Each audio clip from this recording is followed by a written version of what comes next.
Right, so as many of you know, I make and sell stuff on Etsy. I make lots of different products. One of the main things I do is make what I call harvest baskets. So these are kind of baskets with mesh bases that you can wash your veg out through. So I've got 3 different sizes. I've got what I call the jumbo, I've got a large one, and then I've got a medium one. Never sell a small, people don't want small. This is a medium one. This is probably my most popular one. It's got nice little legs on it. But I got asked for a magazine article to write an autumnal kind of carved project, and I was really kind of struggling with what to do. And I thought, how about I make a veg trug, maybe a bit more traditional shape, wider sides that I could carve. So, as you see, I've got a batch of the jumbos on the go at the moment anyway, so I'm always building some. So I thought I'd make up a kind of vegetable trug. Probably going to keep my mesh base, I quite enjoy it like that, I think that's a good thing.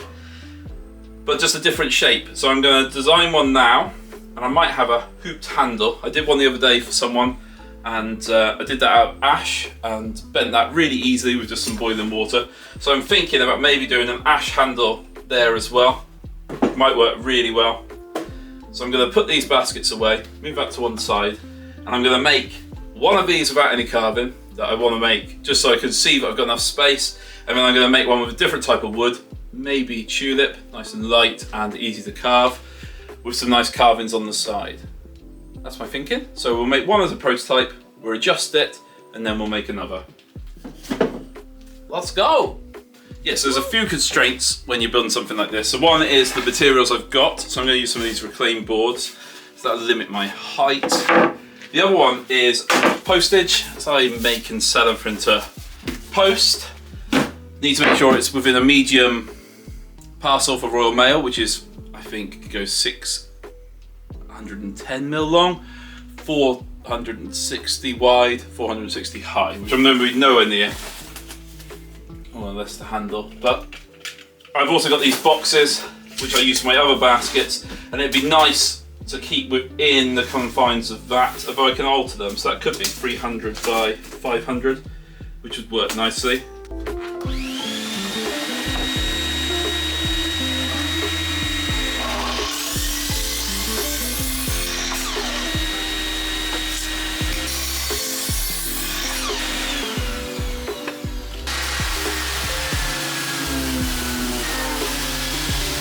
Trick with using reclaimed wood like that is to take enough off so it's nice and smooth, but to leave enough on so there's a bit of character. I wonder if 5 inches, 125.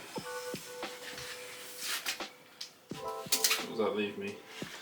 And then if we have a 60mm rip, and then, oh, it's hot in here. Don't have your workshop in a shipping container if you can help it. So I'm wondering, so that would allow me the bits at the end to go on there, and then we can kind of curve those down. So maybe it'd be nice if I take the corners off, have a nice flat section, and I could make, much like that, a little feety piece that could be nailed on there, screwed on there, and then when you do wash your products through it, it would be stood off the ground a little bit. That piece is no good, because I can see you.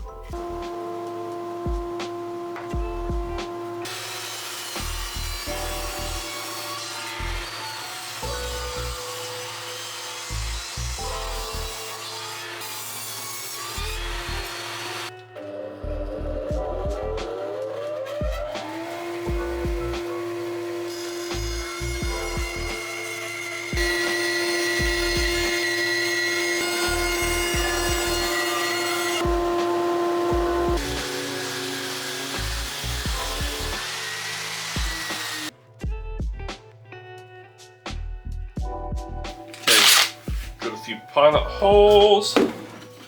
So normally I pinch the wire in, I'm not sure. So I'm going to drill a few holes here.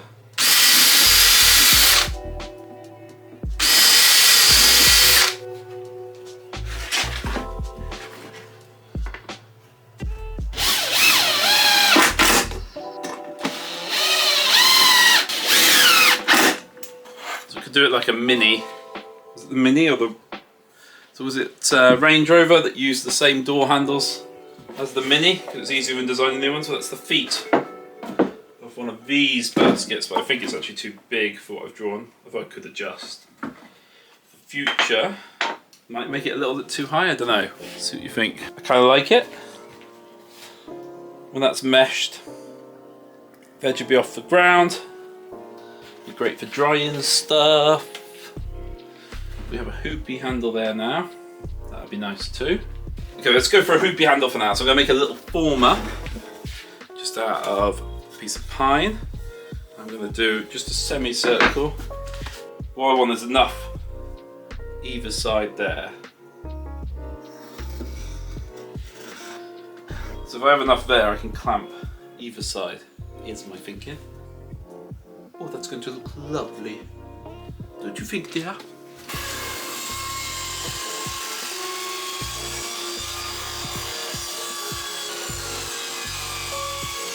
Okay, got myself 30mm by about 6mm strip of ash. The grain is fairly straight that way, and obviously it will bend so far like this. I've got this former, I've marked up halfway on there, halfway on there. I'm just going to pour some boiling water over this, try and clamp it up and leave it. So we'll see how it goes. Hope I don't burn myself, especially when I'm filming. Out into the sunshine, it's a hot day. We've got the kettle. Obviously the best thing would be a steam box or something like that. Well, I ain't got that. Let's put some gloves on. Clamp one in the middle. Oh yeah.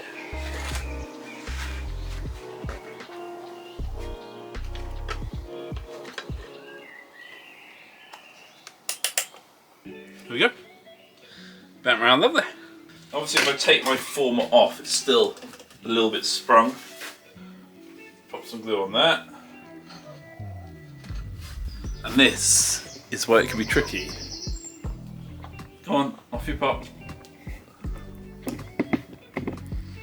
Free range.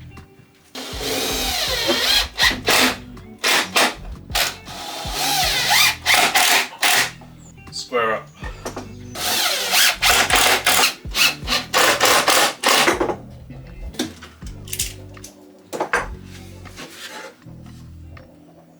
Nice. There we go. Okay, so I want to cut some mesh for the bottom. If I cut it the 300 way, I'm going to be left with a foot square that's basically waste. So what I'm actually going to do is cut it to make a few more.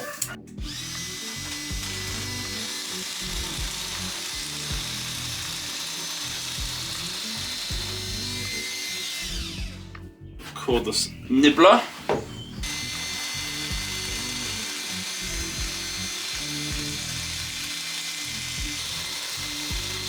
Give myself a bigger, more usable offcut. That can be for 2 baskets. And that should be enough for what we want. So let's go fold over the edges.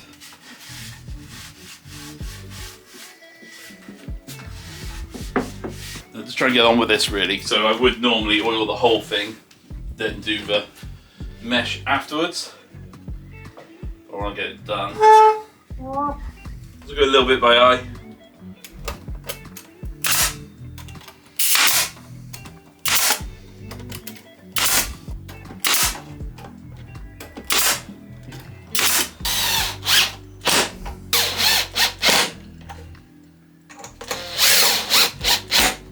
Okay, that's one made.